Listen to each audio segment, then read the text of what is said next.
A central bank is essentially the entity that manages a nation's money supply, and it can loan money to the government with interest. In the United States and most other countries, it works like this. When the government needs more money than they receive from taxes, they ask the Treasury Department for money. The Treasury then receives an IOU or bond from the government. The Treasury, through the banks, gives this IOU to the Federal Reserve. The Fed then writes a check for this IOU and hands it to the banks. At this exchange at the banks, money is created and it can be used to pay government bills. So hang on, where does the Fed get the money to be able to write this check? They get this money from nowhere. They literally just invent it. Here's a quote from the Boston Federal Reserve. Quote, "When you or I write a check, there must be sufficient funds in our account to cover the check. But when the Federal Reserve writes a check, there is no bank deposit on which that check is drawn. When the Federal Reserve writes a check, it is creating money." End quote. So in essence, they're writing a check and creating money from an account that has no money in it. The money the Federal Reserve creates can be used as legal tender to buy things and eventually makes its way into the real economy. If you and I did that, we'd go to jail for fraud, but they can do it because they invented the system. This is the same system used throughout the world today. Another part of this money creation happens at the commercial bank side. Every time you take out a loan to buy a house, car, or TV, banks create money out of nowhere to give you this loan, and you still have to pay interest on it. And don't just believe me when I say that. Hear it for yourself from the horse's mouth, the people running the system. Graham Towers, former governor of the Central Bank of Canada, states, quote, "Each and every time a bank makes a loan, new credit is created, new deposits, brand new money." End quote. Paul Tucker, Deputy Governor of the Bank of England, quote, "Banks extend credit by simply increasing the borrowing customer's current account." End quote. So what they're basically saying is that each time the bank makes a loan, the bank doesn't use other people's deposited money and give it to you. It creates new money. In modern times, this means typing digits into a computer. 97% of all money is digitally created like this. Only 3% is the physical cash and coins that we carry. Another crazy thing that commercial banks can do is lend out 10 times more money than they actually have in reserves. This is called fractional reserve lending. So who wrote this ridiculous system into law? For the United States, it was part of the Federal Reserve System drafted in 1913. And again, this is the same system used throughout the world. So what's the issue? Why should I even care? Well, there's consequences. When more loans are given out, more money is created, and the rest of the money in circulation is worth less and less as the years go on. This is known as inflation. In a way, inflation is basically a tax that we all pay for the fraud of money printing. Easy money now in exchange for tax on our future generations. It's also why in 1950, a house used to cost $7,000 and a car, $2,000. Obviously, this is no longer the same today. Things will always keep getting more expensive as long as this system is in place. This was actually kind of okay because wages grew in relation to inflation until about 2008. Why this stopped happening is a story for another day. So things are already pretty crazy, but they get even crazier. The more you look into it, the stranger things become. So remember how we're talking about how central banks and commercial banks can create money out of nothing? This procedure actually does create something. It creates debt. Let me explain.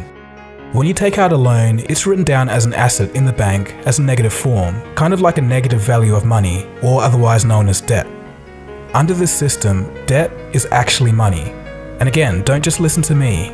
Mariner Eccles, former governor of the Federal Reserve, states, quote, "If there were no debts in our money system, there wouldn't be any money." So in essence, instead of gold being the backbone of our economy, it's now debt. The system we're under now is sometimes referred to as the debt-based monetary system. It requires that debt always grows.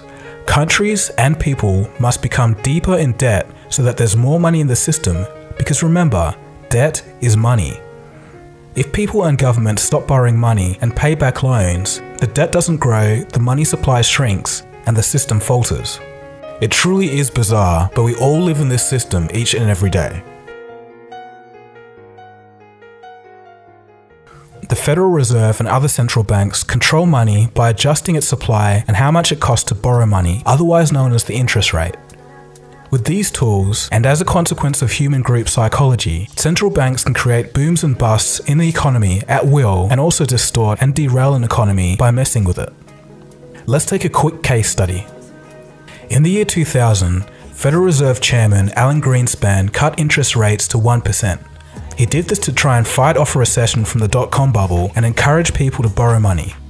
When interest rates are low, if you're borrowing money, you save a whole lot on repaying mortgages. Since a 1% interest rate hadn't been seen at the time since the 1950s, it was a pretty good deal. Greenspan's idea was that he could create a wealth effect. People would start to buy houses, the prices would go up, and then people would feel wealthier and spend more money in the economy and stimulate it. Greenspan sure succeeded in getting people to borrow money to buy houses, but they borrowed too much, and the result was the 2008 housing bubble. This is a prime example of what can go wrong when central banks mess with an economy. Yes, corrupt bankers have a lot to answer for in their role in the 2008 crisis, but the Fed has a far bigger long-term impact.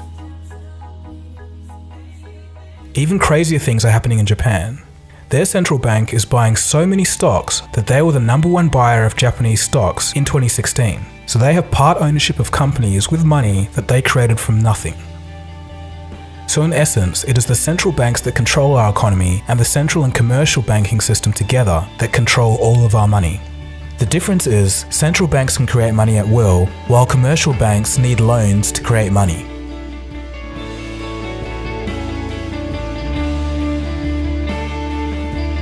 To give you an idea of people's views of central banking when people actually knew what central banks were, here's a couple of examples.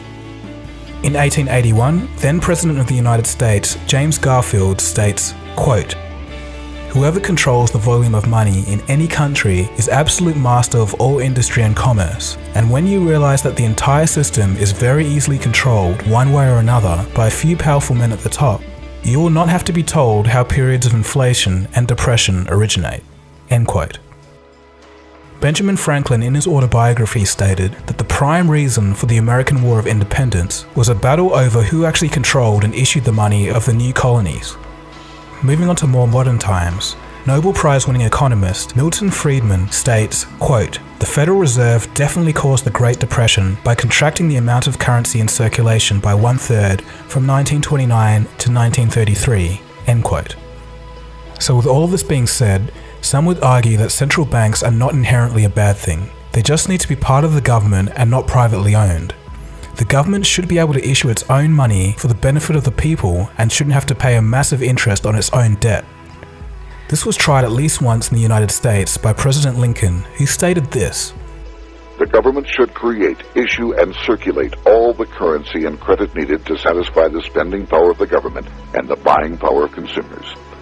By the adoption of these principles, the taxpayers will be saved immense sums of interest. Money will cease to be master and become the servant of humanity." Abraham Lincoln then issued his own government money. It was called the greenback. No further comments on that story. So I think we'll end the video there. There's so much more that I could cover about what central banking decisions led to what revolutions around the world. Pretty much when you look at it, all revolutions and all wars, when you dig through everything, it all boils down to money. I could also have talked about the new global movement of those who are rejecting the debt-based economic system. People are starting to move their currency into gold, silver and cryptocurrencies, like Bitcoin. So there is a light at the end of the tunnel, but that's a whole nother story for another day. Anyways, if you've watched the whole way through this video, congratulations. You're one of the few who have found out the hidden truths about who controls all of our money. I think I've only met about 4 people in real life that have been aware of the debt-based economic system. It's strangely unknown, but is as true as anything. I even showed you all of the quotes of the bankers and the former heads of the Federal Reserve telling you from their own mouths how the system actually works. If this is your first time of hearing all of this, I encourage you, as I said before, to do your own research, and then you'll start to see the bigger picture, and the world today will make a whole lot more sense. If you want some good starting resources, I recommend Mike Maloney's Hidden Secrets of Money series. It's here on YouTube and I'll leave a link below. Mike is a very knowledgeable guy and I've had some great long conversations with him about the economy. If you are into reading and you want to know more about the history of the Federal Reserve, I recommend the book by G. Edward Griffin, The Creature from Jekyll Island. So anyway, I think I'll stop talking now. Thanks for watching this video. This has been Dagogo. You've been watching Cold Fusion. Feel free to subscribe to this channel if you're new. This isn't the stuff I normally make, but I think you'll like the other stuff anyway. I really hope you learned something from this video, and I'll see you again soon for the next video. Cheers guys, have a good one. Cold Fusion. It's new thinking.